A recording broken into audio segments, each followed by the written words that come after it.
This video is about how to find inspiration to create and how to let inspiration find you when you don't.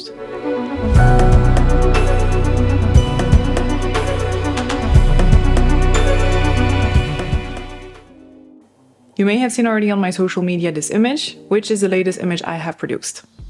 Unlike most of my creations where I have them already envisioned before uploading the images to the computer, this one came to me as an absolute surprise. There are three main reasons for that. Number one, the landscape is a daytime image that was shot on our way to our first camp in the Peruvian Andes at midday. And not only do I almost never shoot anymore at midday, but I don't enjoy particularly editing daytime images and even less creating composites out of them. The second reason is that I hadn't had any inspiration to create new images for a month. And the third reason is that I tend to create images from moments I had strong positive emotions at the moment of shooting.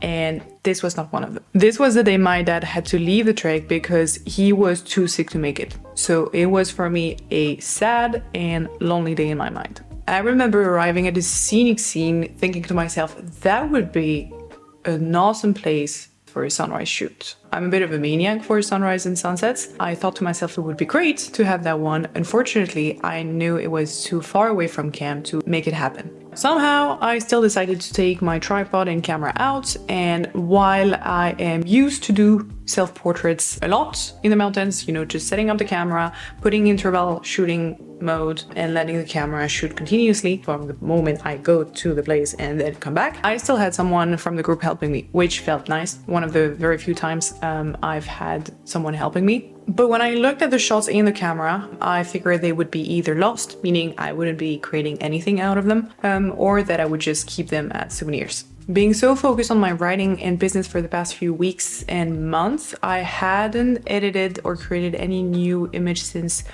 early November, and the few ones that I finished were only because they were in progress since August or September. So I hadn't really created anything new since then.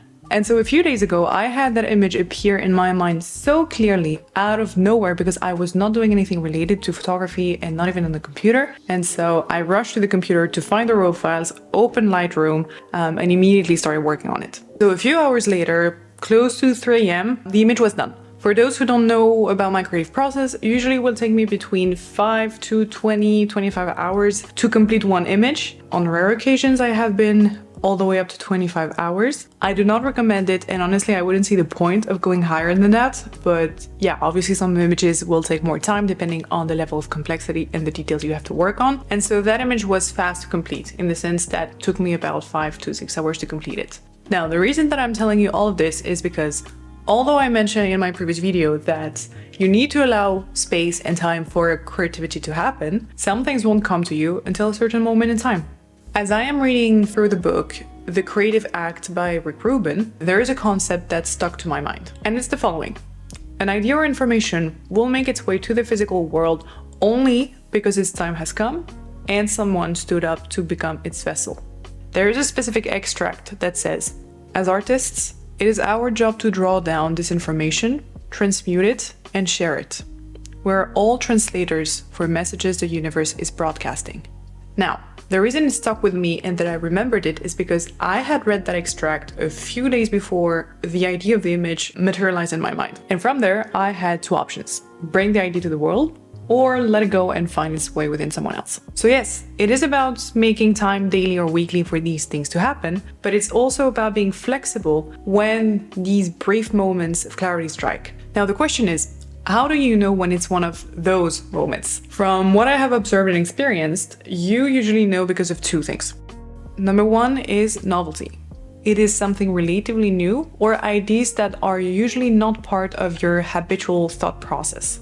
And number two is challenge. It is more challenging than what you're used to doing, but it is still within your reach or skill set. Otherwise, that thought of concretizing right now or as soon as possible wouldn't arise. In my case, the image that I shared falls under the second point because it is a challenge for me to create a night composite out of a daytime image, something that I have tried in the past and didn't succeed until now. Now, because many of you are interested in the editing process, here are some of the techniques that I have used to bring that image to life and some of the challenges that I had to overcome. The first step to that image was to reproduce nighttime. My biggest challenge, and the reason that I don't create night composites with daytime images, is because it's very difficult. It's super difficult to create a seamless night image from elements that are completely opposite to it. Because the landscape was taken in the middle of the day, I had first to reproduce that blue, dark, cold environment. One note to that, because I can already see you coming. That image was taken on a cloudy day, which makes it much easier to blend into a night image because you don't have shadows that you would usually have on a bright sunny day. But beyond that, it's still a challenge, and I'll share why. Still, we have to transform our image from a daytime to a nighttime, so here are the basic adjustments that I made in Lightroom to make it happen. I brought the exposure down, increased the contrasts, decreased the blacks a little bit, to make it a bit darker, a bit stronger. I brought the temperature down to bluer tones, obviously, and I increased slightly the tints towards magenta, and I brought the saturation of all warm tones down. Once that was out of the way, I started editing my Milky Way image. The sky was shot the following night with a star tracker, which makes it much easier to work on details and colors. I first edited the image quickly in Lightroom, mainly increasing exposure, contrast, highlights, and whites. Here you can see it before after. From there, I moved the image from Lightroom to Photoshop to process the Milky Way coarse color separately from the stars using the Star Exterminator plugin from RC Astro. I won't go into the details of this process in this video, as it could be a video in itself, but something that I might consider in the future. Step number 3, blending the two images. The main challenge that I had to overcome was how to blend smoothly the sky of the initial landscape image, which was basically just clouds, in a way that would match the stars. This is something that I had already tried in the past with the image that you can see here, which was much easier than what I was about to get into. And yet I remember doing this photo a year and a half ago and finding it already challenging at the time. And so I considered that photo to be, in the past, a good exercise more than an actual portfolio image. So how did I do it? With different brush sizes and shapes, I started erasing parts of the clouds little by little. It really was mostly a back and forth between erasing, re-adding, changing the shape, the density, the opacity of the brush, and repeating that process.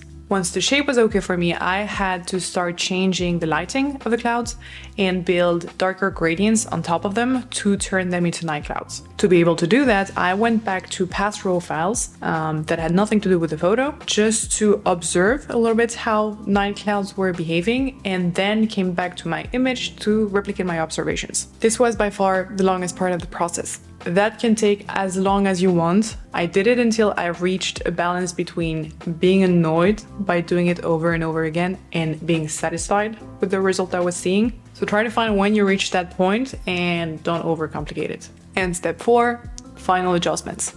Once I was happy with the blending, I went back to Lightroom to finish everything off, mostly using masks, adjusting exposure again, and some color enhancement. Here you can see a before-after of the final adjustments.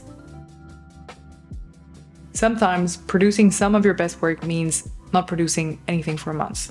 I know it's difficult to accept though, because you have to live with the uncertainty of, am I going to come up with something eventually? How long is that going to take? Very uncomfortable thoughts to have, especially when you start having an audience, partnerships, clients that expect you to drop new work every few days or weeks. Here's my advice for work you were not expecting to create. Number 1, continue working and improving on the work that you had planned. It's a skill stack that may eventually lead you to new thoughts that you couldn't have before because you were not yet capable of delivering on them. Number 2, when you have something new taking shape in your mind, pay conscious attention to it. And number 3, if you feel it's worth giving it a try, do it immediately or as soon as possible. Otherwise, it will just pass and end up in a missed opportunity. That's it for today. Hope you enjoyed, and if you made it that far, thank you for your time. Like, comment, subscribe, and see you in the next one.